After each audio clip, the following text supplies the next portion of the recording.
ভারতের প্রধানমন্ত্রী নরেন্দ্র মোদীর সঙ্গে টেলিফোনে কথা বলেছেন প্রধান উপদেষ্টা ডক্টর মোহাম্মদ ইউনূস।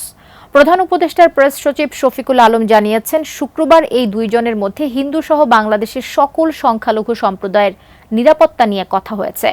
অধ্যাপক ইউনূস নরেন্দ্র মোদীকে বলেছেন, বাংলাদেশের সংখ্যালঘুদের নির্যাতন নিয়ে ভারতীয় মিডিয়ায় অতিরঞ্জিত খবর প্রকাশ করা হয়েছে। সত্যিকার অর্থে কি ঘটেছে সেটি দেখতে বাংলাদেশে এসে ভারতীয় সাংবাদিকদের রিপোর্ট করার আহ্বান জানিয়েছেন তিনি। প্রধান উপদেষ্টার প্রেস উইংয়ের দেওয়া বিবৃতিতে বলা হয়েছে, বাংলাদেশের অন্তর্বর্তী সরকারের প্রধানের দায়িত্ব গ্রহণ করায় নরেন্দ্র মোদী প্রফেসর ইউনূসকে শুভেচ্ছা জানিয়েছেন। অপরদিকে ভারতের প্রধানমন্ত্রী সংখ্যালঘুদের নিরাপত্তার বিষয়টি উত্থাপন করলে প্রধান উপদেষ্টা জানান, সংখ্যালঘুসহ বাংলাদেশের সকল নাগরিকের নিরাপত্তা নিশ্চিতে সরকার প্রতিশ্রুতিবদ্ধ।